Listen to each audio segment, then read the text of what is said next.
Cuando se piensa en sectas, suelen venir a la mente titulares sensacionalistas, tragedias, pero la realidad es que casi todas siguen el mismo guión. Un manual, vaya. Un libro de jugadas con tácticas que se repiten una y otra vez para atraer y sobre todo para controlar. Pues bien, hoy vamos a abrir ese libro y a desmontarlo pieza por pieza. Esta es la pregunta del millón, ¿verdad?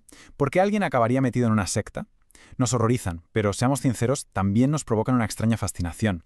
Y es que nos muestran los extremos del comportamiento humano, cuando se juntan los ingredientes perfectos. Un líder con mucho carisma, gente buscando respuestas desesperadamente y una gran promesa, ya sea de salvación o, bueno, del fin del mundo. Y esta cita es que da justo en el clavo. Aquí está la clave de todo. Nadie se une a una secta porque esté loco, ni mucho menos. Se une porque tiene una necesidad muy, muy humana. A ver, nadie te llega el primer día hablándote del apocalipsis. Claro que no. Lo que te venden es otra cosa. Te venden una comunidad, una familia, un propósito en la vida. Te venden respuestas fáciles a preguntas muy difíciles. Y así, entramos en el primer capítulo de este manual. Y siempre empieza igual. Con la promesa de pertenencia. La idea de un refugio, ¿sabes? Un lugar seguro, lejos de un mundo que a menudo parece confuso y solitario. Te ofrecen una familia, un sentido, un sitio donde, por fin, uno siente que encaja. Pero ojo, aquí hay que hacer una parada importante y aclarar algo. La palabra secta antes significaba simplemente un grupo que se separaba de una religión más grande, pero hoy en día la usamos para hablar de otra cosa muy distinta. ¿Dónde está la línea roja? Pues se cruza cuando aparece el control extremo, cuando te aíslan de tu familia, cuando te explotan económicamente y, sobre todo, cuando hay un líder cuya autoridad es absolutamente incuestionable. Y claro, ese líder incuestionable nos lleva directos al segundo pilar de este manual, la figura del líder carismático. Siempre hay uno, alguien con un magnetismo brutal, con una autoridad que arrolla y que se presenta como la única fuente de la verdad, la única vía para la salvación. Y lo más curioso es que este patrón se repite de una forma casi calcada. Empecemos por Jim Jones, el del Templo del Pueblo, un tipo que era una mezcla de todo. Te hablaba de socialismo y al rato te decía que era la reencarnación de Jesús, y de Lenin. Una estrategia, vamos, muy bien pensada para atraer a gente muy diversa y a menudo muy vulnerable. Luego tenemos a Soku Asahara, el de Aum Shinrikyo en Japón, pues hizo algo muy parecido. Un cóctel de hinduismo, budismo, profecías cristianas y él, claro, en el centro de todo como el elegido. El único que podía salvar a la gente del apocalipsis. Un apocalipsis que, por cierto, él mismo quería provocar. Otro caso. David Koresh, el de los Davidianos de Waco. Este era un auténtico erudito de la Biblia, se la sabía de memoria y usó ese conocimiento para convencer a todos de que él era ni más ni menos que el Cordero de Dios. El que tenía que abrir los 7 sellos del Apocalipsis. Casi nada. Pero cuidado, que no siempre va de religión. Mirad a Keith Raniere, de NXIBM. Este se vistió con el traje de la autoayuda, de la ciencia, del desarrollo personal. No se vendía como un dios, no, sino como un genio. Vanguard se hacía llamar, el hombre más ético del planeta. Pero al final, el mecanismo, el culto a su persona, era exactamente el mismo. Vale, ya tenemos a la gente dentro. ¿Cuál es el siguiente paso en el manual?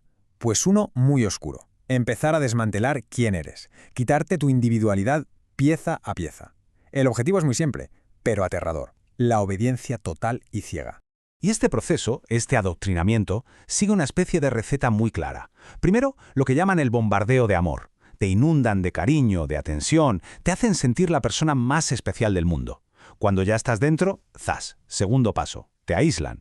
Poco a poco te alejan de amigos, de familia, de cualquiera que pueda tener una opinión crítica. Después, controlan toda la información que te llega, creando una burbuja. Y el resultado final es la pérdida del yo. Tu identidad se borra y es reemplazada por la identidad del grupo. Y lo que estamos viendo aquí es alucinante, de verdad. Da igual la ideología, la época, el lugar, las tácticas son las mismas. Fijaos en el control de la identidad. El Templo del Pueblo usaba uniformes, los davidianos adoptaban nombres bíblicos, NaxFium marcaba sus miembros. Da igual si es en la selva de Guyana, en un rancho de Texas o en Nueva York. El manual de control es prácticamente un calco. Y a veces estas tácticas se llevan a unos extremos que de verdad ponen los pelos de punta. El caso de los niños de Dios es un buen ejemplo. Instituyeron algo que llamaban pesca coqueta. Básicamente animaban a las seguidoras a usar el sexo para atraer nuevos miembros y donaciones. Y lo retorcían todo para presentarlo como un acto sagrado, un servicio a Dios. Es el ejemplo perfecto de cómo se puede manipular la moral hasta darle la vuelta por completo.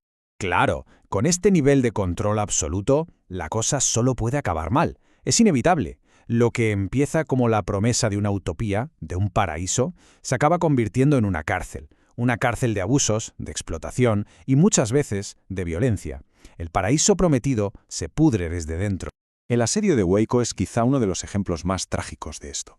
Imaginaos la escena: 51 días de enfrentamiento. Por un lado, un grupo totalmente paranoico convencido de que llegaba al fin del mundo. Por otro, unas fuerzas del orden que, según muchos críticos, gestionaron la situación de forma desastrosa. El resultado fue una auténtica catástrofe.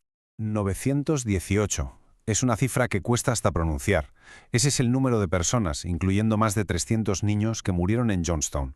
Jim Jones les ordenó beber un ponche con cianuro en lo que él llamó un suicidio revolucionario. Es el punto final más espantoso que se le puede dar a este manual. Pero el final no siempre es la muerte. Para Keith Raniere, el genio de NXIVM, el final fue una celda, 120 años de prisión. Fue condenado por crímenes como tráfico sexual, trabajo forzoso y extorsión. Esto demuestra que el manual se adapta perfectamente a un formato de crimen organizado moderno.